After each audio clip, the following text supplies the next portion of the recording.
Hi everyone. Today we're going to be doing AS Maths, Pure 1. So let's jump right in. This first question is asking you to use the formula for the binomial expansion from the formula booklet. So this is an expansion which you can use when you have something, some bracket with a positive integer exponent. Now, if it's a fractional exponent, like a square root or a negative exponent, you cannot use the binomial expansion. You'd have to use the Taylor expansion. So the nice thing about the binomial expansion, as opposed to the Taylor, is that it's a finite series. So there's just a certain number of terms, and once you've covered them all, you've got an exact expansion of the function, which we're used to, right? I mean, if I gave you, x plus 5 all squared, you know all the terms that are going to be involved in that expansion, and it's going to be exact. The two things will be completely equivalent, versus a Taylor series where you have like f of x is equal to a plus bx plus cx squared plus, and it just goes on forever, and you literally need an infinite number to approximate the function completely accurately. So in this one, all you have is an expansion in x, so it looks like this, as we're used to, where each of these a's and b's are given by a combinatorial factor. N choose r, and that's also in the formula booklet. So that's all you need to do. There's no difficulty to it, just plug it in. So that would give you the expansion of this term, and then of course you have to multiply with this by this term, which is already expanded. And yeah. Okay, next question. So this is just some really basic integration, polynomial integration. So you're familiar with differentiation, that d dx of x to the n is n x to the n minus 1, right? So this is just going backwards. So if I gave you x squared and I told you, where does that come from? Well, you would have to, you'd say it would be d dx of 1/2 x squared, because if I then differentiated this, the 2 would come down, cancel with the half. Oh, sorry, 1/3 x cubed, my bad. So the 3 would come down, cancel with the third, and it would become an x squared, and then you would get that. So that's all this is. So when you're integrating, you're used to the sort of indefinite integral. So that's when you don't have limits. So you have some function, and you're integrating over x. This is an antiderivative, it's called. And this is an indefinite integral because there are no limits here. So when you do this, you will get this plus c, which you always have to include a constant. That's because if you differentiate, to go back to the original f of x, the constant will disappear and be 0. So who are you to say what the constant was in the first place? You have to put a plus c in general. So if you have an antiderivative, if you want to know what c is, you need what's called a boundary condition. So this is a boundary condition. So let's see how this works. So we have that f prime of x is 3x squared minus 7. So therefore f of x must be equal to x cubed minus 7x plus c.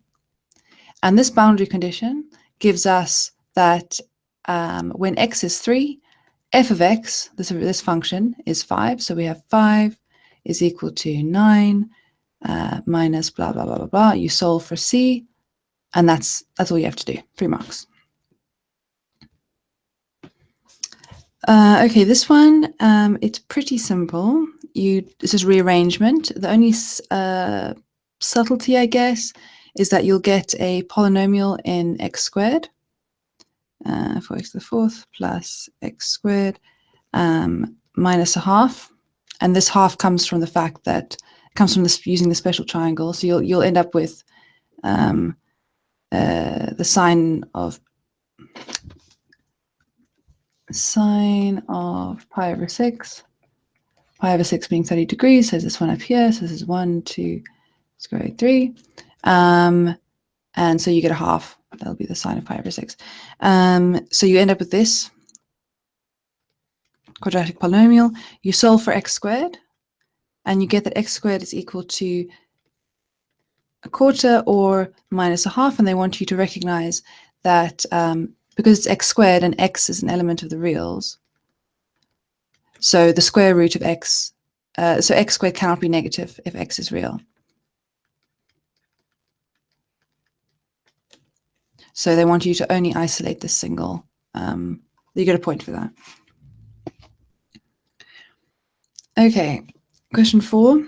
So again, this is really pure rearrangement and some judicious use of the formulas in the booklet, all the trig formulas. So you might, first, I'm just going to write C and T and stuff rather than cosine and tan because, life's too short. So we say 4 cosine theta is equal to minus 15 tan theta. And the best strategy I think with these is always to express everything in terms of sines and cosines. I mean, that almost always works because then you can draw things together really easily and you can recognize patterns. So we know that tan is sine over cosine. Take the cosine over there. Then we remember that cosine squared plus sine squared is equal to 1. And that's all. And you plug it in. If you have any difficulty with this, just let me know. But I think it's pretty straightforward. Now they're asking you to solve this equation. Well, of course, that is just the same as that. So therefore, you can use that. And this is just a quadratic in sine. So you solve you solve for sine using the formula. So let's see. So we're going to get sine of theta is equal to, so if we just solve the formulas, if sine of theta was an x, we get minus a quarter or 2. Now they need you to recognize that this result is impossible. So remember that the sine curve looks like this. And therefore you cannot, it ranges between +1 and -1. This is the sine of theta. So you cannot have the sine of theta equaling 2. It just never does. No matter how far you go down here in theta, you will never get this curve to go up to 2. So never mind that. So we've got sine of theta is equal to minus a quarter. This gives us a value for theta equals blah, blah, blah. And you need to recognize that there are 2 values for theta.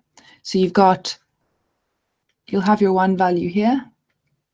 That's the one that they give you. It's like the first one. That's like at minus, okay, it doesn't look like it, but let's just say that's at minus a quarter. And then within this range that they've given you, 360 degrees, which ends here, there is another thing that will give you minus a quarter. That's on the same y value. So you have to give both. So the way you work it out is you know that this distance here between 180 and that value is the same as this distance here between 360 and that value. So you basically take this, this theta, subtract 180 to get this distance, and then subtract that from 360 to get the other one. So it's kind of just mirrored, it's all symmetrical. And that's your 2 values. Okay, question 5, some differentiation. We're given a function, and it's basically exactly the same as before, that d dx of x to the n is nx n to the minus 1. And here they're just being, slightly adventurous and having a negative exponent, but it's exactly the same thing, in which case this is n is minus 1 for that. So dy dx is minus 1 times, there's just an 8 there that's sitting out front, times x to the minus 1 minus 1, so it's x to the minus 2, which is 1 over x squared, plus 2, which is the second term. So let's just simplify that as minus 8 over x squared plus 2. And then d squared y dx squared. Well, we're just going to differentiate this again. Again, now n is minus 2, so we get a factor of minus 2 coming out out the front, so that gives us 16 plus 16 over x cubed, because again, you lower the exponent, so we're lowering from -2 to -3, and the constant disappears. So that's sub question I. Question 2, so stationary points. There's different types of stationary points, as you're probably familiar with. They're defined by the fact that dy dx is equal to 0.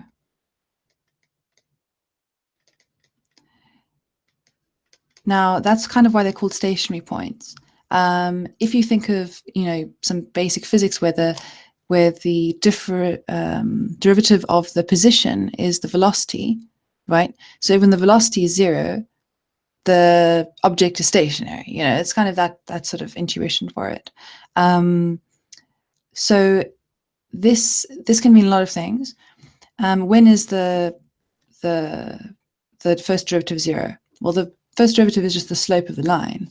So it can happen whenever the slope is 0. So when it's flat, even just for a second, even just for an infinitesimal small moment, like the top of a parabola, it's just flat right there at the top.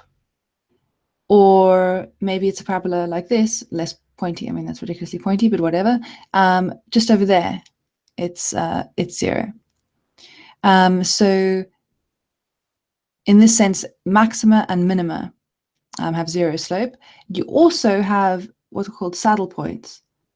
So that's when something's sort of changing from a positive slope to a actually they're both positive slopes, but it is momentarily flat there.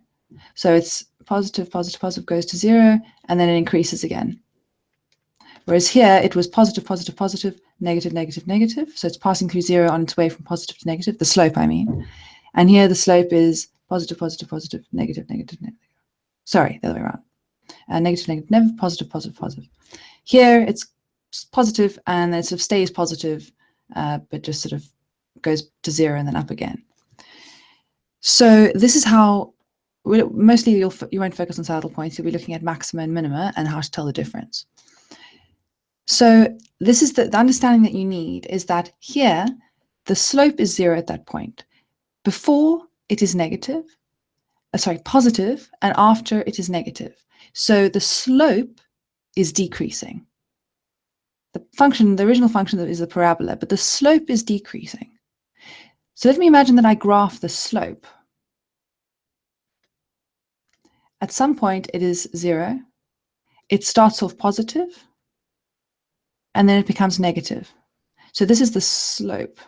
So, well, we'll be more formal and say this is a graph of dy dx, whereas this is a graph of y of x. So you see, let's imagine that the slope is just decreasing at a constant rate. It's a lovely straight line. This point where the parabola was peaked is the point where the slope was 0, before it was positive, after it was negative. Equivalently, this guy would have a negative slope passing through 0 at the minima of the parabola, and then now it's all nice and positive. So we'll be a bit clear. That's that zone. Positive slope, lovely. Negative slope here.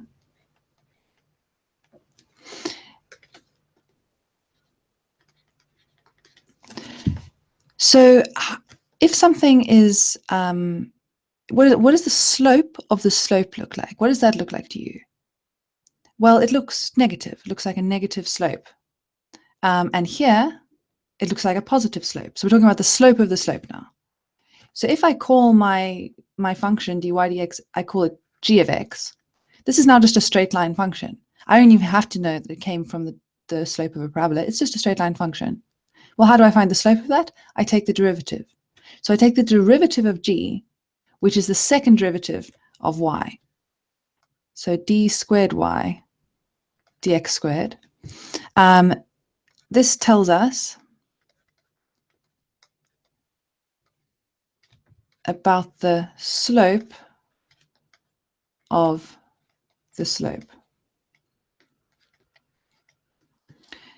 Well, if it's one of these upside down parabolas with a maximum, the slope is negative because it's going from positive to negative, so it must be the slope of the slope is negative because the slope is decreasing. I know this can be like a marble or a mouthful, but it makes sense, right?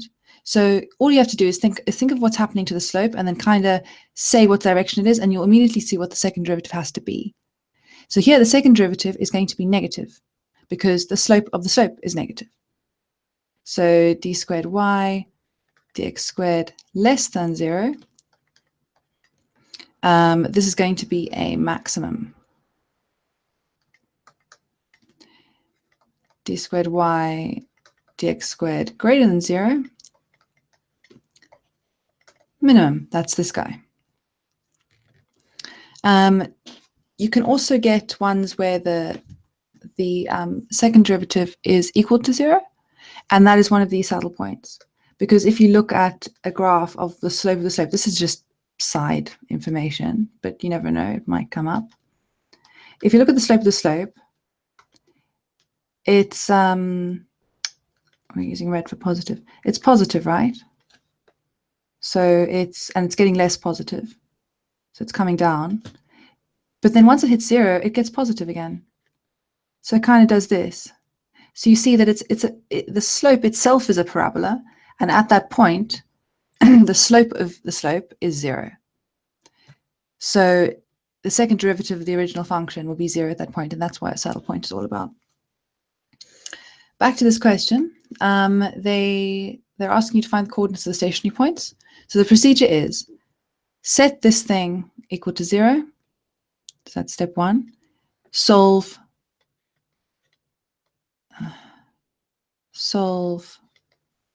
for x and y, and then you plug those into the second derivative. So you are setting the first derivative equal to 0 in order to find the coordinates of the points. Then you plug it in to the second derivative to find out what the nature of the slope is, whether it's maximum, minimum, occasionally a saddle point. And that's all there is to it. Okay. Simultaneous equations. So we got 2 curves, a line and a curvy curve, a parabola. And their first question is asking you to find the points of intersection given the sort of a general a parameter.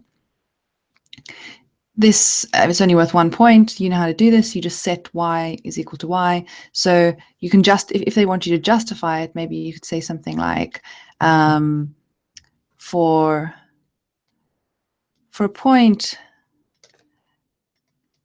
x, y,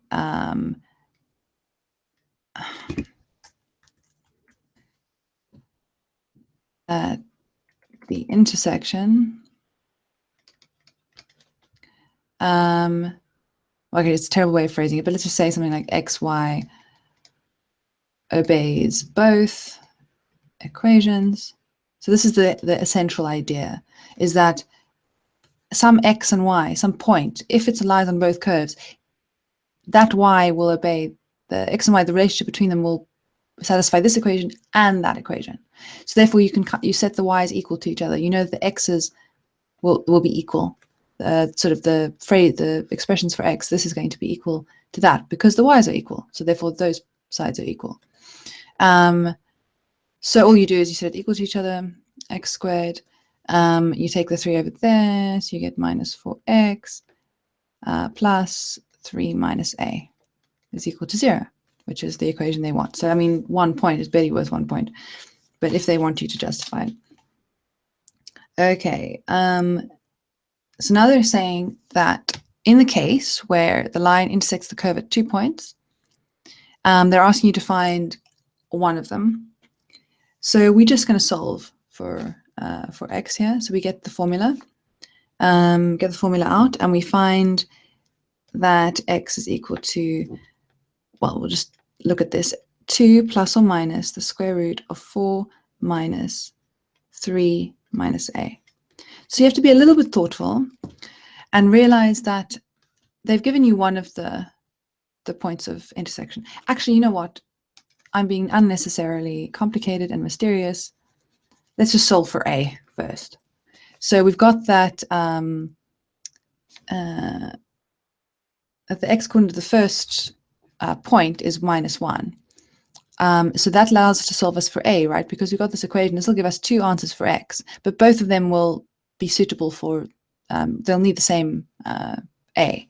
So we can just plug in -1 squared plus 4x plus 3 minus a is equal to 0. And you get that a is equal to 8. And then you plug that in, so this becomes -5. And then you just use the formula and you get the other x value.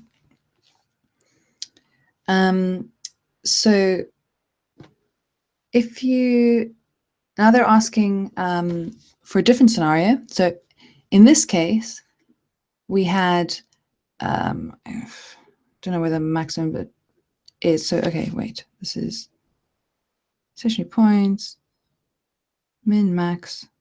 Okay, who cares? Anyway, so we have some parabola, and initially they were saying that the line crossed it like this. This is not an accurate sketch. I can't be bothered to look at the things and make an accurate one, but you get the idea. They were saying that there are 2 points of intersection. Now they're saying that it's tangent. It's actually tangent, those two touch. And that means that there is only 1 point of intersection, or alternatively, that the roots that you find from the quadratic equation are the same. So this is all decided by, so if you remember the formula, there's the thing inside the square root, which is often called the discriminant.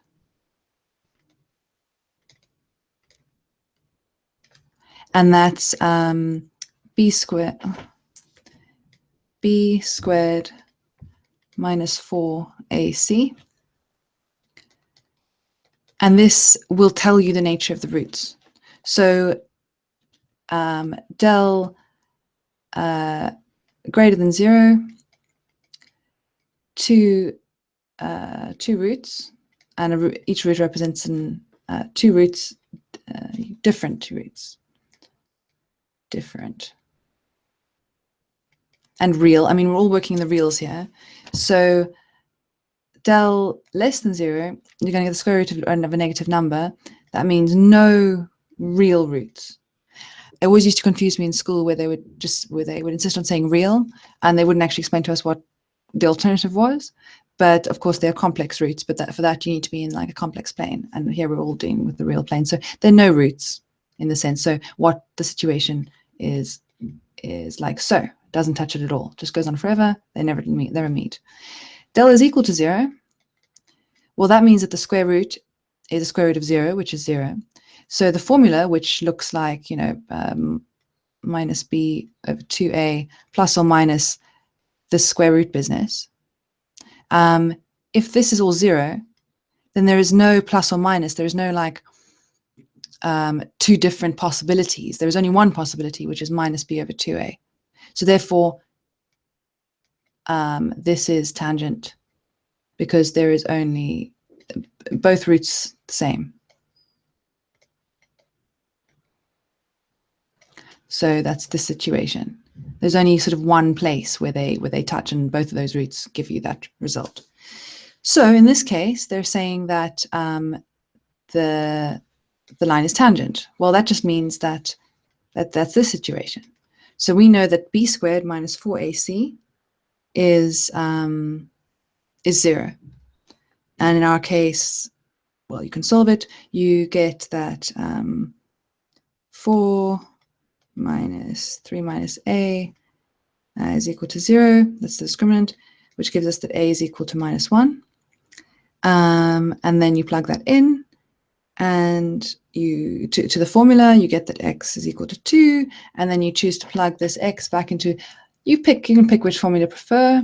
I would recommend the linear one, saves time, but you can do that if you like, and you find out what the y-coordinate had to be at that intersection point. Okay.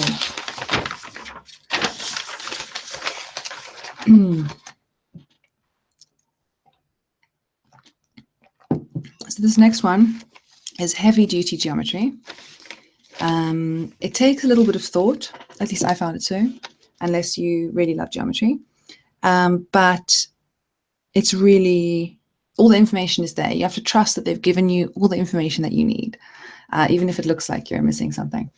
Right, so the first thing I would like to do is draw a bunch of lines, because I prefer triangles to circles when in terms of finding results. So I'm going to draw a line there. No, I'm going to draw a better line. Oh well. And another one there. Goodness gracious. And I am going to also label this point F. So this is all my prep work. You probably won't do that straight away, but I find it useful. So firstly, they're asking you to find the radius of the larger circle. So that's what I've just, those are these guys I've drawn here. These are both radii of the larger circle because they go from the center to the edge. So I'm going to call this big R. Well, what else do I know? I know that the radius of the small circle is little r. Well, this line AB, that's also a radius of the smaller circle, so this is also r. And I think I don't need to tell you that this is now a nice right-angled triangle, and you know both of the sides, and you're looking for the hypotenuse, so you just do Pythagoras. So you get square root 2r. Slightly more complicated, and therefore worth 5 more marks, is find the area of this, this bit. So you have to do a lot of intermediate steps, and that is why I did this F point. So I'm looking for, so, you know, there's things I can get immediately. I can get the area of the circle. I can get the area of a semicircle. I can get the area of this, let me just, so this kind of slice of the larger circle. I can get that. I have formulas for this. I know the radius. Well, I need to know the angle. But we can solve it. Well, I'll show you how to get the angle. You know that this is a triangle with the base and height the same length, the right-angled triangle. And the only way you can have that is if this is equal to 45 degrees. So this whole thing is equal to 90 degrees. It's a right angle. So I should probably draw it like a nice right angle. So that's pi over 2. So therefore I know the area of this slice, because as long as I know the angle that it's is subtended by, I can get the area. So let's look at what information we can get.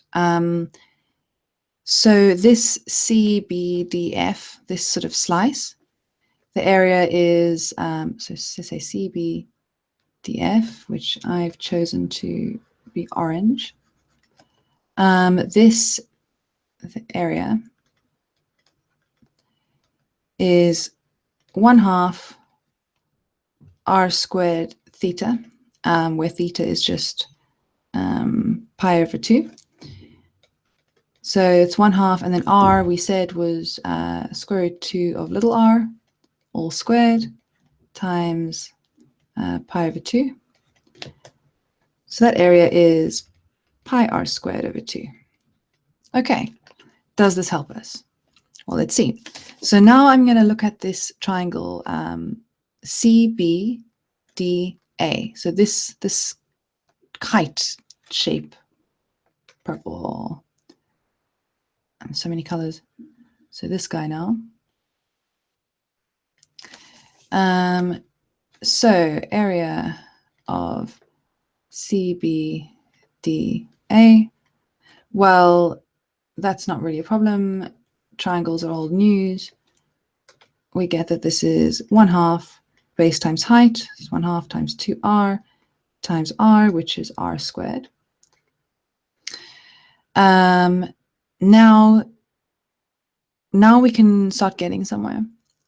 So we know what we want is first to get this, and then we know what this semicircle's half of a small circle is. So all we have to do is take that half and subtract this green area. So green area. Well, the green area is just this slice minus this triangle. So CADF is or yeah, is pi r squared over 2 minus r squared. The semicircle, so the semicircle, I know this is taking forever, CDE, whatever, semicircle,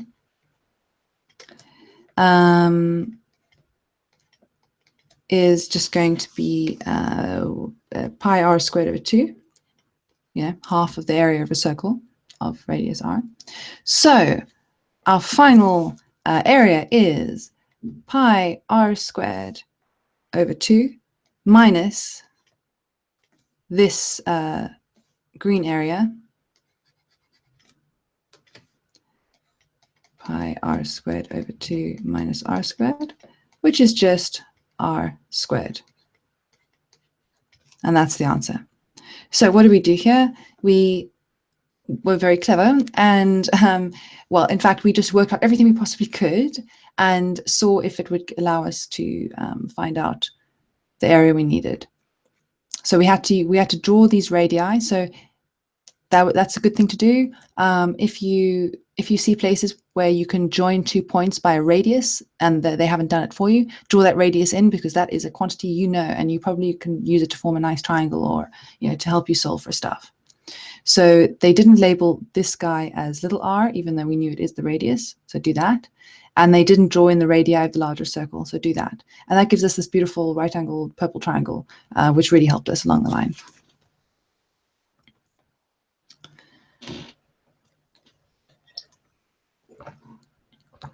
Okay. So this next question is about series. And you really just need the lightest understanding and a bit of use of the formula booklet. So the first thing is talking about an arithmetic series. So they're saying that we have some series that goes x squared plus 4x plus, oops, wrong way around, 4x plus x squared plus, and maybe it goes on for a very long time. So first they're saying, what if it's an arithmetic series? So the arithmetic series is one where each term has a constant added to it each time.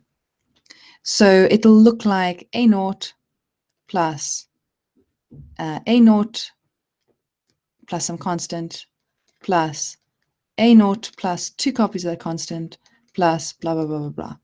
Super simple. First term, second term, third term goes on. So in this case, they're saying that we have a naught, some initial value, which is 4x. So let's just write that. 4x plus 4x plus 12. Where they're saying common difference. The common difference is this number c. It can be negative.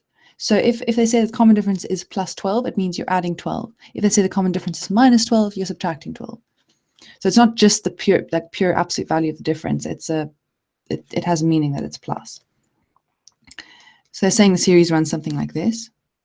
So we have that this is the second term. So therefore x squared, and we set equal minus 4x minus 12 is equal to 0. And you can just solve this for x. So once you've got that, you just ask for the third. They're asking for the third term. So we know the third term is going to be 4x plus 24, because it's an arithmetic series. I've just added another copy of 12. So that goes there. And you'll get 2 values of x here. And each one will give you a different value for the third term. Now the second part, so that's all you need to do. So you just remember that you have going to have 2 values because it's quadratic. So there's 2 possible series that this could be representing, and they're asking you to find the third term of each one of those. So now they want now they're saying, okay, well maybe it's not arithmetic, maybe it's geometric. So geometric series, that was 1. Geometric series, well that looks like that means that every subsequent term, if divided by the previous term, will give you a single constant number. So any an divided by an minus 1 is equal to some ratio. And that's the defining thing for a geometric series. So what it'll look like is some initial value a0. And the next one is just a0 times r, because if I take this and divide it by that, I will get r. And the next term is just a0 r squared, and so on. So that's what a geometric series will look like. And this common ratio, that's the two things you need to know the series is only the initial value and the common ratio. And then, of course, you can build the entire series. So we know that a0 is 4x, as usual, and that a0 r is x squared. Well, if we solve this, we just get that r is equal to x over 4. Now, they're asking us for the sum to infinity. So they've given us the sum to infinity, and they're asking us to find the third term. So here, we started out in a general geometric series. There are two unknowns, or two things you need: the initial value and the common ratio. So now we have the initial value and the common ratio, but both in terms of x. So we have one unknown left. We need to find x. And the only other piece of information they've given us is the sum to infinity. So we use the formula from the formula booklet, sum to infinity, which is a0 over 1 minus r, and set that equal to 8. A0 and r just involve x, and so we can easily solve for x. Then don't forget, plug that into the third term, which in this case is a0 r squared. And you're done.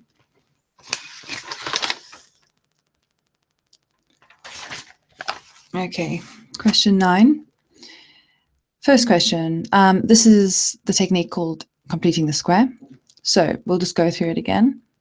When you have something of this form and you want to express it like this, you force the x term to look like this and just mop up anything that falls out because you've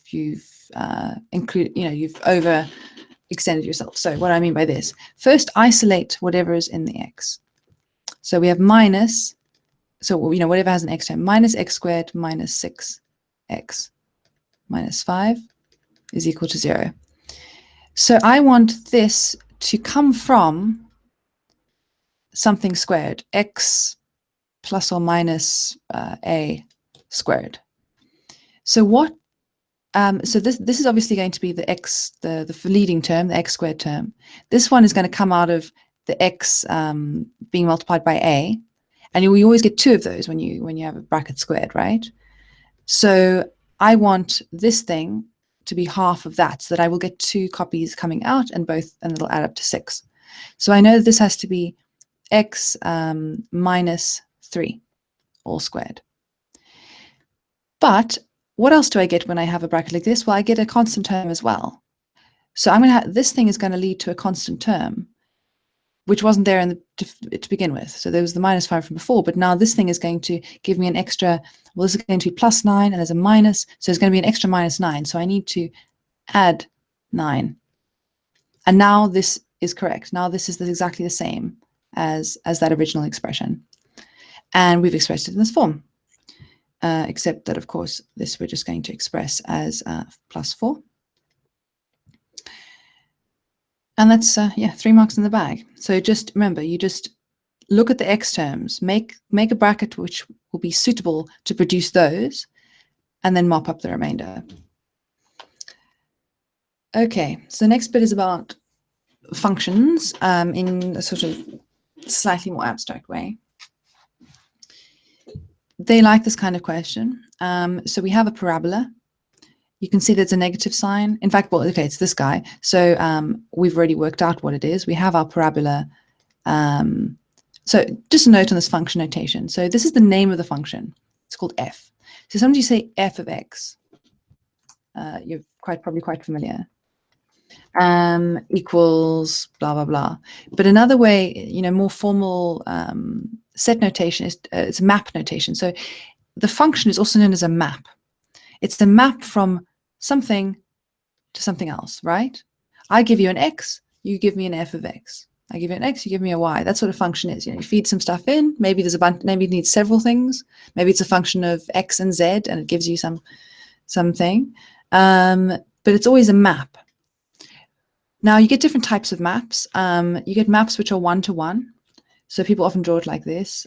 So this is your domain, so where you're taking stuff from, and this is your range. So this is one-to-one.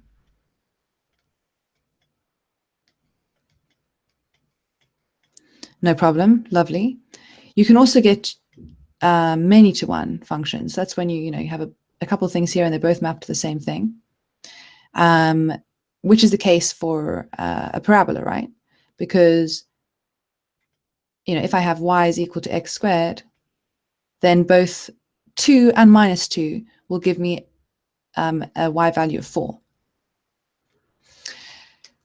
So they want to, so this is the notation for maps, is you give the name of the map, f, and you say it's a map from x to, and there's a kind of arrow with a little thing. I mean, it's still complicated why that's different from just a normal arrow, but don't worry about it.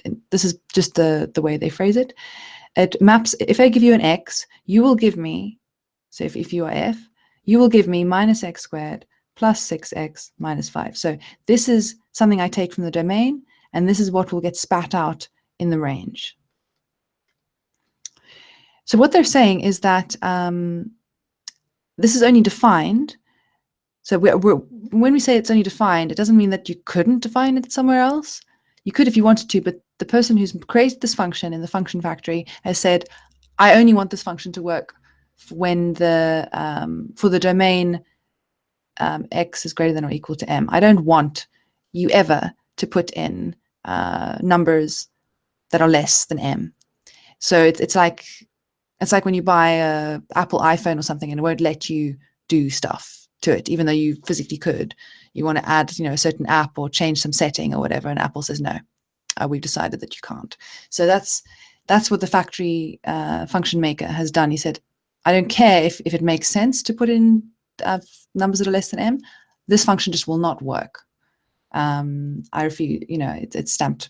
So they're saying, what is the smallest value of m? So what's the smallest allowed value, which will make this function one-to-one, not one of these. So what's called a bijective function. So remember, a parabola is not one-to-one. It's two-to-one.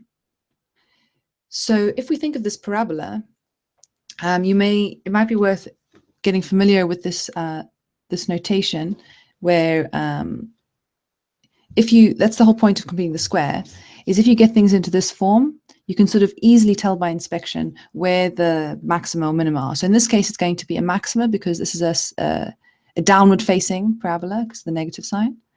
And it's going to have a maximum at 3, 4.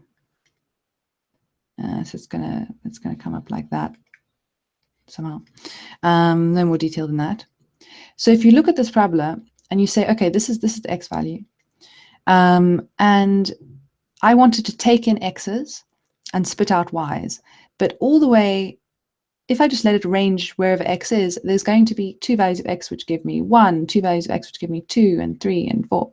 Well, actually 4 is the maximum, so there's only one value that will give you that, which is 3. But if I limit my discussion to just this half of the parabola, and I don't even acknowledge that the other half exists, my function is only defined here. That half, I literally cannot give the function x from over here because the function is not defined for that. And it seems silly. It seems like you could give an x and it'd give you something sensible, but it has this label that says, do not do that. The thing will explode. So if I just say it's defined for this half, well, suddenly I've got a one-to-one function because y is equal to 3. Well, that can't come from here anymore because I'm not defined over there. Instead, it can only come from here. So it's one-to-one. There's only one value of x which could give me that y. So self-evidently, just by looking at the graph, we know that m is equal to 3. So that's because they're saying the smallest value of m for which this thing will be one-to-one. So if m is equal to anything less than 3, we'll get a bit of the curve, and that'll make it not one-to-one. So 3 is the minimum value. Now, this last sub-question is just a little more, it's just a little finicky. It's not actually hard.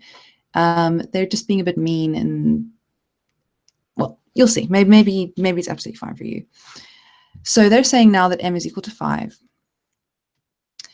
And they're asking us to find the inverse function. So I would recommend just following this technique where so we have our function, f of x is equal to minus x minus 3 squared plus 4.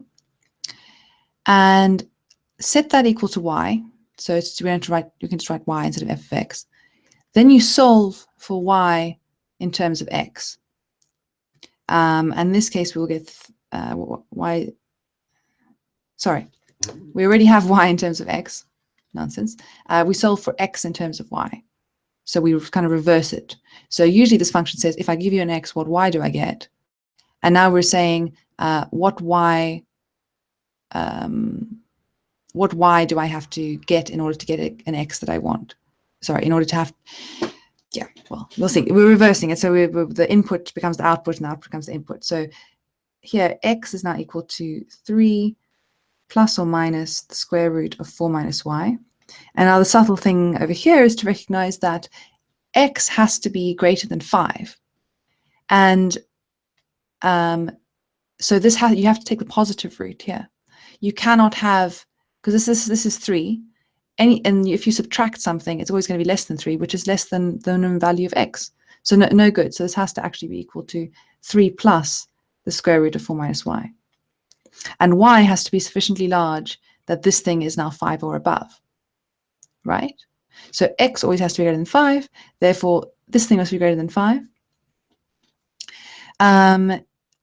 And so the funny thing about this is that now we've got x in terms of y.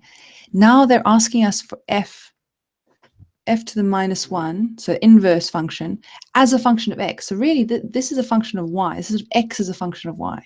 This is kind of f to the minus 1 of y. That's all it is. Y and x are just labels. And you just have to make sure you're consistent in mapping them to the graph. But really, this is just a function of y. So if I want a function of x, all I'm doing is kind of relabeling y as x. 3 plus square root of 4 minus x. But this x is not the x from the original f of x. This x is actually the output of f of x. So they're sort of inverses of each other. And this f to the minus 1 of x is the x rather than the y of the original function. I know. It sounds like I'm talking nonsense. So they're asking for the domain of this inverse function. So the domain is the things that it's able to take in where the x is. Well, remember that that's what this y was, right? And the rules say that this original x, old x, could have to be greater than 5. Therefore, we have that 3 plus the square root of 4 minus y. So I'm still working with this x and y here before I change over here. And remember, this y is the same as that x. So this thing has to be greater than or equal to 5. So you can solve for y. And you get that y is greater than or equal to 0. And that means that this x, which is that y, must be greater than or equal to 0. So that's just the source that always confuses me, is that you switch labels with x and y. So maybe you just solve it all in terms of the original x and y, and just think of it as f to the minus 1 of y, because it takes in the output of the previous function, which we said was y. We said that f of x was y, and the f to the minus 1 takes in the output of that. And then at the end, just relabel.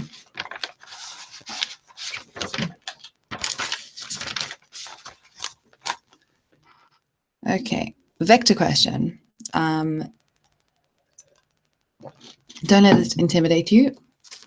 It's actually pretty nice because it's a big rectangular block, which makes everything really simple. So you know loads of information about this. They disguise that by putting it in a really dense paragraph. But really, if you look at the graph, you see measurements for all the sides. One of them is unknown, but whatever. They should emphasize that this 8 centimeters refers to this length, not the full height, because the full height is 10. And the first question is asking you to find the unit vector in the direction of PM. So if I want to find that, all I have to do, remember, vectors aren't really anchored unless you specify. They express purely directionality and size. You know, we say that the vector OP goes from the origin to the point P, but really it's just a vector that points upwards for 10 centimeters. And we're saying that if you start at the origin, this vector will get you to P. But if I started over here, that vector would not, I could still talk about that vector, OP, even though it's all the way over here. And it would just raise me up 10 centimeters from wherever I was. But we just call them position vectors because if you are standing at the origin, that vector will get you to P. So if I want a unit vector in the direction of PM, all I need to do is find PM and then scale it, you know, keep the directionality and change the length. So it's a unit vector, so it's length 1. And that's pretty straightforward to do. So, but first we need to find the vector PM. So I'm going to just write down some vectors that we're going to use in my nice notation that I love so much. So the vector P, which is my shorthand for OP, this is equal to 0, 0, 10. So this is the notation. So this is the ith, jth, and kth components, or XYZ sometimes they call them. And that's just convention. I really like this column notation. It's really it's neat. It's easy to process and add things together. Much better than expanding it in like 4i plus 3, you know, k. This stuff just obscures what's really going on. So I've got P is 0, 0, 10 because to get from O to P, I don't have to go anywhere in the I, anywhere in the J. I just need to go up 10. A, same deal. I just go along in the ith direction, A units, and the rest I don't do anything. And I want and T. So T, how do I get from the origin to T? Well, I can go to A, and then I can go, actually, yeah, okay. I can go along A, I can go in the Y direction 6, and then I can go up 8. So it's A, 6, 8. Now I can get the vector from A to T. So I'm going to call that AT. And that's going to be, so if I want to get from A to T, the best thing to do is to go back to the origin, because I know how to do that, and then go up from the origin to T, because I know how to do that. So minus A, which represents going from A to the origin rather than the other way around, plus T, and that's going to give you 0, 6, 8. And now I can find what the midpoint is. So if I want to go to M, I can go to A, and then I can go halfway along AT. So M is reached by going A plus 1/2 AT. So this is just, you know, vectors, just directions, just getting from one place to another. And it doesn't matter if you take a whole like 10,000 vectors and spend your ages wandering all the way around, as long as you add them as vectors and you end up, you know, 5 meters away from your starting point, it's exactly the same as having a vector that just goes 5 meters in that direction, however long you spent. So we've got AT, so we've got M, and then we get PM. So PM, well, that's just minus P plus M is equal to blah. And I've kept everything in terms of A so far. So actually, let's write this down. I get A 3 minus 6. So that's the vector that goes from P to M. Now, this is not a unit vector. So in our case, which they've given us, where A is equal to 2, this is now 2, 3 minus 6, and it's not unit length. So I'm going to take the magnitude, work out what the length is. And this is just Pythagoras, right? It's the square root of each component squared. And they've been nice, and this works out nicely to 7. So this is, it's 7 units long. Well, that's not a unit vector. What we need to do is make it 1 unit long. Well, how do you do that? You just divide by by 7. So if I have some vector, v, and I want the unit vector, which is indicated by the hat. Hat means this thing has been made into a unit. Well, it's just v, the original, oops, no hat, v, all divided by the magnitude of v. That's all you need. So you just divide, you take this vector with the a subbed in that they're giving you and divide it by 7. And that's a unit vector in the direction of PM, because it is PM scaled down. Now they're asking you, they're giving you some information about an angle. So when you see that, you know that they're going to ask you to use the dot product.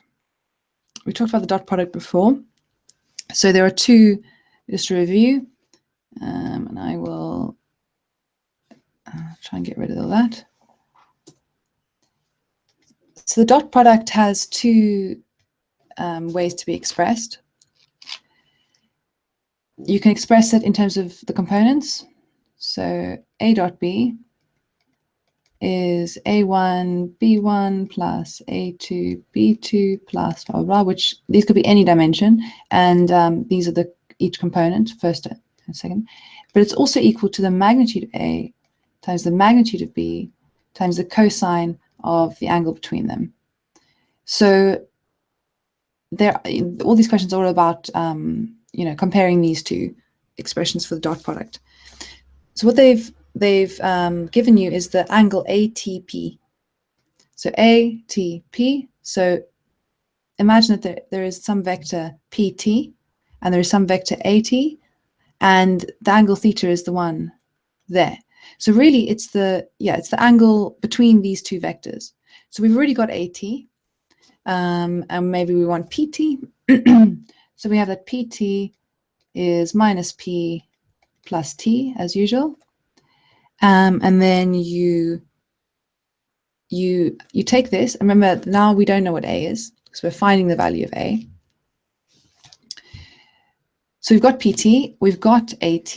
So we just go AT dot PT is equal to, and so we dot the components, and then we say this is equal to, and we take the magnitude of each one in turn, cosine of, and they're given it to us, the inverse cosine of 2/7. So this just becomes 2/7 because the cosine and inverse cosine cancel out. You set these equal and you solve for A. And that's what you do.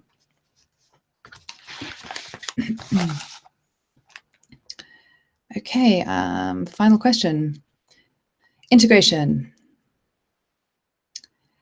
So the first part is not integration, just differentiation. So we have this curve. That's this guy. So just the top one is the curve y is equal to this business square rooted. And then we have a straight line. So these are two different equations. They're asking you to show that PQ, so basically the line, is normal to the curve. So basically that the line is perpendicular to the curve at that point P. So I think the first step is to find out the equation of the line. Well, that's really easy because you've got 2 points. So we know that M, so for the straight line, M, which is just, it's a straight line, so no problem, delta y over delta x, change in y over change in x. So from here to here, the change in y is 5 minus 0, which is 5. And the change in x is 6 minus 8, which is minus 2. So this is equal to minus 5 over 2. And I'm just going to find the constant as well, even though we don't need it right now, just for later. So I have that y is equal to minus 5 over 2x plus c. And I'm going to plug q in, so I get 8 is equal to minus 5 over 2. Sorry, I get 0 is equal to minus 5 times 8 over 2 times 4 plus c. So c is equal to 20. So my straight line has the equation y, oh, come on. y is equal to minus 5 halves x plus 20. This is going to be useful. So the first thing is just about gradients. So you know that if these two things are perpendicular, then their gradients at that point will multiply to minus 1. So this is a general fact. So we have the gradient of the straight line. It's always the same. It's always minus 5 over 2. So we just need the gradient of the curve. So to get the gradient of the curve, we differentiate, of course. So dy dx, and you get 2, 1 plus 4x to the minus 1/2. That's just basic, differentiation. Just practice it until it comes naturally. Don't forget to, it's a chain rule, so don't forget to bring out what's inside. And then we know that we're asking for dy dx evaluated at, so that's what this notation means when you draw it like a vertical line, and then at the bottom you write where you're evaluating it at. So we're evaluating it at P. So if we're evaluating at P, we just plug in 6 wherever x is, and we get 2 over 5. Hooray! It's if we multiply that by the gradient of that, we get minus 1. And that is sufficient. So we didn't even need the constant for this section, but we will need it later. Okay, so this one is a little more challenging. So they're talking about a volume of revolution. What this means, a volume of revolution, is what you get when I have some two-dimensional shape. Say I've got, some triangle. In fact, forget the lower half. They don't like that. And then I rotate it around the x-axis. So suddenly I'm existing in three-dimensional space, and I rotate it into sort of in a circle. So if I had a triangle, this would give me a cone. And it's solid. Well, in this case, it's solid because this is shaded. If it was just a line, then maybe you could like carve out just a surface or a hollow cone or something. But this is a whack. It's going to, if you rotate it, you're going to like mark out, you're going to carve out a volume of space. There's a volume of revolution. Now, there's several ways to do this. They kind of recommending using a numerical method. So what they're recommending is that you divide this shape up into two dimensions, to divide it into little stripes, and then each one of these rotate them around, and then integrate, make them very small and integrate. You don't even have to do this. That's rather crude, actually. I think there is a much better way to do it, and that is by using cylindrical coordinates. So I'm just going to do a little overview of different types of coordinates. So first, I think I will. Can I?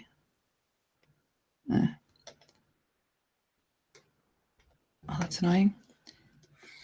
I'll just make all this very small so that we can have space. So you've seen Cartesian coordinates. So those are these x, y, z ones. They're also called rectangular coordinates, and they're pretty easy and straightforward to deal with. You may also have seen spherical coordinates, or polar coordinates, sometimes called, and they are. So in 2 dimensions, you only have two types of, you have an infinite number of types of coordinates, but you have two ones that you generally encounter. So you have, 2D, you have Cartesian, X and Y, and you have polar. So polar, we say r and theta or r and phi sometimes, where this is a radius and this is an angle. So any point in the plane, I could give you an x coordinate and a y coordinate, or I could say, stand at the origin, turn theta angles, and then head out for r units of distance. I mean, that's a perfectly legitimate way to get somewhere. Instead of saying, oh, go east x number of steps, and then go north y number of steps, I could just say, turn around theta degrees, and then head out for r meters. And that's perfectly justified. Now in 3D, the polar one, so you still have Cartesian, which is now x, y, and z, easy to extend. Now you've got spherical polar. So that's the one where there's two angles, there's a radius and two angles. And that's the one where you kind of think of yourself, any point as being on the surface of a sphere. And the, oh God, I did in 2D, which is nonsense. So I have my 3D axis. I have some, I think of some point as being on the surface of a big sphere. It's obviously got some radius out from the center, from the origin. And I also tell you how many angles to go here and how many angles to go. So how many angles to swing around from the x-axis and how many angles to swing down from the z-axis. Now, what is useful here is actually to use what's called cylindrical polar. So that is when cylindrical polar. So that's when you imagine that any point is on the surface of a cylinder, like so. So this is the z-axis. So you have, this has three coordinates again, obviously, r, theta, and z. So instead of having two angles and so you always need three numbers in three dimensions. You need three numbers to locate a point, two numbers in two dimensions, and so on. Here, instead of having two angles and a number, we've got, well, they're all numbers. We've got two linear distances and an angle. So in this case, you imagine that any point is on the surface of some sort of cylinder. The radius gives the distance you are from the z-axis is the radius. So the radius out from the cylinder. Z is obviously Z, how high you are, and then theta is again the angle from the x-axis. So that is going to be very useful in this example. So in this example, when I rotate my shape, think of this thing along the axis as the Z. So usually when you use cylindrical polar, you will try, if there's an axis to the shape, there's some kind of rotation going on, you will say that is the z-axis, because look, it's it's the axis of a cylinder. It looks right? It makes everything easier. That's the whole point about using different coordinate systems, just to make the maths easier. So I think this makes it much easier. So the z-axis, I'm going to say, is our old x-axis from 2D. The radius, well, that's just going to be the distance from this axis. And theta is going to be how around there. So this is r, the r direction. This is the z direction, and then once I've rotated it, it's going to be rotated a certain number of degrees. Well, it's going to be rotated 360 degrees. And they want to find the volume. So we integrate. So now we've got three variables. So I need to specify, I'm going to split this up because you need to split this up into two bits. So I'm rotating a sort of cup shape, and then I'm going to rotate a sort of cone shape. So I've got my cup,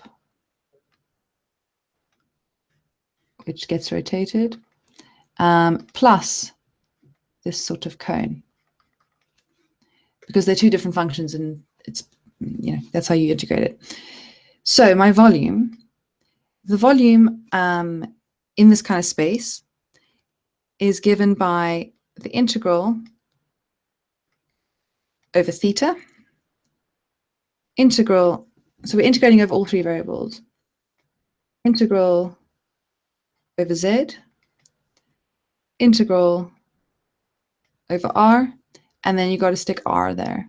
It's very useful to see that derived, actually, this expression for the volume, of how to integrate the volume in cylindrical coordinates. This r comes because of the theta, and it's different in spherical polar coordinates.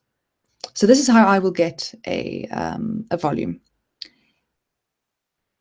Well, how does this relate to these guys? Well, if you think of it, this distance r, well, that's just the y value at any given z, right? So when I'm integrating over r, just think purely of the r integral. I want to integrate all of this distance for every single one of my z points here on the x-axis. Here, I want to integrate all the way to there, and then I move on to the next one and I want to integrate all the way there. And each time I go from 0 up to this point, which changes as I go according to this equation. So this is a y as a function of x, but here it would actually be the radius, the distance, as a function of the z, so the way along here. What I mean by this, so I'm going to write it here as v is equal to the integral, so I can just write this shorthand, d theta dz. Don't care about it right now. And here I'm going from 0 to 1 plus 4z to the 1/2 dr of r. Well, this is just d theta dz 1/2 r squared, evaluate between 0 and this business. So now we're going to finish up with the r integral. So remember, this is just this section. So this is going to become 1/2 integral d theta. Now, I'm just going to put here that the limits of integration for d theta, we rotate it all the way around, 360 degrees, right? So it's 0 to 2 pi. And the integral over dz, well, z goes, we're just looking at this first section. So the limits of integration are obviously between 0 and 6. So 0 to 6 dz. And this thing we've evaluated it, r squared, and we've plugged in the upper limit, which is 1 plus 4z square rooted. So we get 1 plus 4z. And now we can just integrate this over z. So the theta one can be done separately, just gives us 2 pi, divided by 2 is pi. And then we have z plus 2z squared, 0 and 6. Evaluate that. And that gives us, I think, it gives us 78 pi. So that's just for this guy. And then for this little cone, what you would do would be this limit would just be this minus 5/2 x plus 20. And you plug that in, and then that would go here, and then you'd integrate that, and it would be exactly the same procedure. So you subtract, so you add these two together. Okay, so I know that solution with the cylindrical coordinates, it's a lot to take in, and this sort of like very casual throwing around of integration. I think it makes it very obvious what is going on, like the deeper thing that you're doing. When you're integrating in different coordinate systems, it makes it less mechanical because you're kind of thinking about what you're doing. But I realize that if you haven't done it much before, maybe it went really quickly, especially because there wasn't much space and everything's a bit cramped. So if you have any questions, please ask me online, and I can show you other ways to do it. We can do it the way that they seem to recommend, or I can talk more about integration limits and all of this. So just let me know, and we're done.